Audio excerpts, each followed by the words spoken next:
All right, thank you, Brian, for taking the time to sit down and talk with Curious Conversations. I want to talk about a couple things that you have going on. Yeah. Thank you. Thank you for having me. First of all, we are in the middle of a promo run for a record that's called So Proud. It comes out February 7th. So Proud, February 7th. And it's important because it's a reminder to people that the reason you should keep your head up, because even if you got a little bit in your hand, if you put it back in God's hands, then you can make a miracle out of it. In other words, if you put it back in position to be used to fill a need, then something really special can happen, like it did with that little boy with the 2 fish and 5 loaves of bread that decided to give it up for God, and then he fed everybody on the mountainside, and he wasn't even a caterer. He just gave up that little 2 fish and 5 loaves of bread. So I think that's important.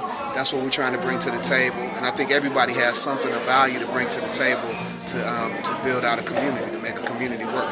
Okay, well, speaking about miracles, did you recall the moment you realized that your gift, your voice was special? Did you recall that? When I was in college, there's a talent show called Cotton Club, and I had to sing "Don't Say Goodbye." I sang "Don't Say Goodbye, Don't You Leave Me." Everybody went crazy because I came off the stage and I walked through the stage, and right there was an indication that I had something special, and that's when it kind of sparked in me. I just started singing. So did you think at that moment, did you consciously or unconsciously start thinking that you would pursue that professionally? I started dreaming about it, but I had no idea how to do it, or, I went to school for a regular job. Like, I'm going to get a job when I get out of school. I didn't know anybody in the entertainment industry. I didn't grow up in gospel music, the gospel music scene. I thought gospel music was something you sang on church on Sunday, and that was it. Maybe on Wednesday night at Bible study. That was it. So I didn't have a clue about how to do it. I was in my choirs in college and stuff like that, but that was it. I didn't know. Okay. And then, do the songs on your first album, Just Love, tell a journey about what it took to you getting signed, or your first major deal? Are those songs about your journey prior to getting signed? I think Just Love is more about my journey to God than it is about getting signed. It's more about accepting that God loves me, that I belong in His community, His family of faith that I've been adopted into because of Jesus Christ's choice for us. That His grace is amazing. The songs like "Waiting to Turn," like wherever you go, if you get off track, God is waiting for you to turn back to Him. Or when I think about "All I Need," that song especially, because I almost didn't record that song, and I ended up recording it in Jackson, Mississippi, which is 2 hours from where my mom is from. To that point, I had been singing. I've been to Korea. I've been to Japan, different places singing, wondering like how to realize this dream, of singing. And it ended up happening 2 hours away from where my mom grew up in Bay Springs, Mississippi. It was like God had me in His hand and plan the entire time, and was just saying that all I needed was His touch. All I needed was His qualification to get it done. Okay. Was your contract with Spirit Rising Music World your first major deal, or was that your first deal, period? That was my first deal, period. Rudy Rasmus, who's my pastor, had been good friends with Matthew Knowles, and he was trying to do a record, and he heard a couple of songs I did, and I helped him out to finish his compilation, and he let Matthew hear those songs, and Matt said, hey, he wanted me to be his first artist on his label, first male artist on his label. Really? That's when that started. And then how long had you been working actively to get a deal before that deal happened? I really hadn't. Really? Because I didn't know how to get a deal. What I had been doing was volunteering at church and hoping that people would put me on. Okay. Put you on their album as a guest speaker, or put you on as hook in... me up. Like, okay. Connect me with the people that I thought that they knew, because I didn't know that they didn't know. Or, you know what I mean? Right. It's so funny, man. It finally happened for me because I stepped out and just said, this is what I want to do. And I told somebody directly, as opposed to waiting for somebody else to tell me this is what I should do. I remember when I first started working at Rudy's church, I went to Rudy's. I walked up to him afterwards, and he was like, this is the first time anything like this has ever happened to me. He was like, hey man, what you doing? He's like, well, I work in sales right now, but I'd love to start working at a church, do music at a church. He's like, all right, well, call me. Let's do it. You know, and that was the first time I really articulated it in a way that wasn't fearful of rejection because of it. And he gave me a shot. So when you got the deal with, when you got your first deal with Spirit Rising, what was it like that moment? Like the moment you got the call or got the deal, what do you recall in your head? It was it was surreal, to be honest with you, because I had a lot of fear about doing a record deal because it comes with, you know, obligation and commitment, you know. It reminded me of how I felt when I got married, to be honest with you. The day I got married, it was like, oh my goodness, this is forever, you know. No turning of course, back. the deal is not forever, but Right. I remember telling this to Matt in his office. I said, man, I'm too old to be dreaming, dude. He's like, man, look around. And he showed me, you know, all the Grammys on the wall and the fact that we were actually on a campus that he owned because of the work he had done with Destiny's Child. And there are pictures up on the wall, up on this big wall outside. And he just reminded me, man, like everything he had was because he dared to dream. Like he dared to dream and step out on faith and do it. And that gave me some peace. But it still took some years for it to go down. So to answer your question, like how I felt, I was guarded about the process. I was guarded, you know. But God ended up manifesting in the middle of it. I'm thankful for that. And your song on that first album, All I Need, I don't think that anybody has put it better. I think you verbalized what so many people feel but never knew. And I know for myself, I thought that, but never articulated that way and never had it said so perfectly. Do you get a lot of feedback about that? I do. It ended up breaking a record on Billboard, actually. It stayed on there for 92 weeks. And to this point, no one has been on the Billboard chart longer. Curiously enough, I wasn't going to do the song. When I first heard it, I didn't think it was going to fit the style of music I was trying to do on this record. Stan Jones, who wrote the song and was the producer on that first record, kept working with me. And we worked on other songs. And there was a song we did called No Other. It says, no other God can touch me like you, can hold me like you, can feel me like you, no other. And I thought about all the mistakes I made in my life because I was searching for this feeling, this sense of satisfaction. So I made mistakes and allowed things to touch me that never should have. And then that song came back to me like, dude, that's the song. All I need. And he finally gave me the second verse and said, I'm standing in the need of prayer. And when God gave you the second verse? No. Stan did. Okay. Because he hadn't revealed it to this point. To this point, all he said was, all I need is a touch. And he gave me that second verse.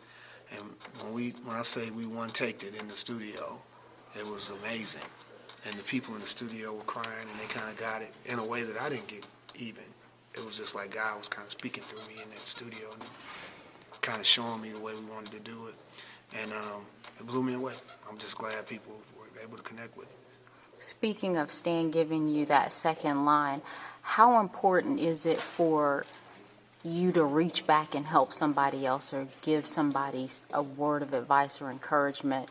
I know, when you become a celebrity, sometimes some people are so removed from reality, but how important do you say it is to reach back and give or help? Well, I don't know that I'm not removed from reality, to be honest with you, as I sit here. But I'll say this. Stan wasn't reaching back. Stan was employed to be a producer on my record. And the reason why Stan was on my record is because I met somebody else that was employed to connect me with Stan. And I'm making this point to say reaching back is important, and you should be present to reach back. I try to be present as much as possible. But a lot of times, man, the help you need is connected to the value you bring into the table. Like you have to know your value. Even, man, this business is all about leveraging value, is what I found. And the more you know your value, the less taken advantage of, the less you'll be taken advantage of. You got to be able to know your value and leverage your value. And is there one or two people, maybe one person that has mentored you through this process, even before you had a desire to become a professional, and then maybe afterwards? Is there a mentor or somebody that really made a difference in this process, or as you look back now that you think about it? More people that mentored me in ministry than the gospel music industry. I think it's, first of all, evolving and changing. But I've had people like V. Michael McKay, Hank Neal,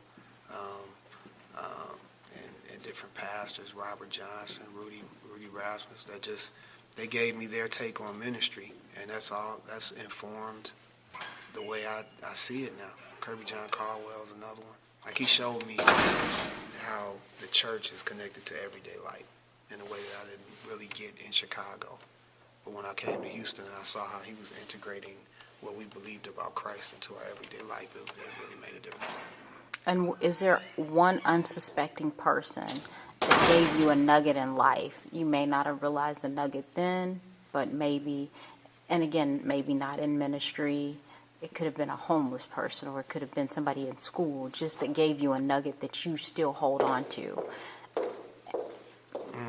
I remember Rudy saying something to me. He just said it. He was like, someone asked him, and I was sitting here listening to his response. Somebody asked him, well, what's the key to your success in music, in this business? He said, don't quit. Keep going. And then one time he said to me,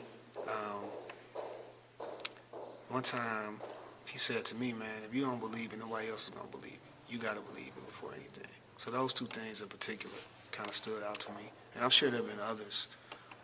But more than what people say is what they do in front of you and how they behave. And so I've had the opportunity to see congruent ministry, people that, walk the walk, walk the talk, I guess is the best way to say it. And then lastly, philanthropy. Are there any charities that are close to your heart that you feel that you support day in and day out and believe in the work that they do, and would like to either speak about or highlight so that other people can be aware about the work that they're doing or that you're doing? I can't say day in and day out, but definitely charities that I highlight. One would be the Bread of Life, of course, connected to the St. John's United Methodist Church downtown is one.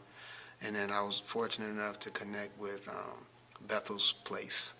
Walter August is the pastor, and their Heavenly Hands ministry, where we made several donations and actually done concerts for, membership drives for, and they asked me to be on their board of directors. And Heavenly Hands, what is their ministry? I love their ministry. It's like an emergency center, and I say that because they're not serving homeless people. They're serving people that just need to make it through the rest of the month.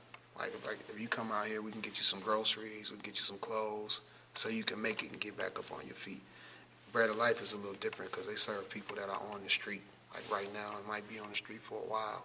But it's funny, like I'll go volunteer at Heavenly Hands sometimes, and I'll see people drive up in a car, and it's a nice car, nicer than my car, and I'm like, that's because they still been able to hold on to the car. And I like that. Not everybody is giving up, so to speak. Nobody wants to give up. And some people, man, just need a little help to get over the hump.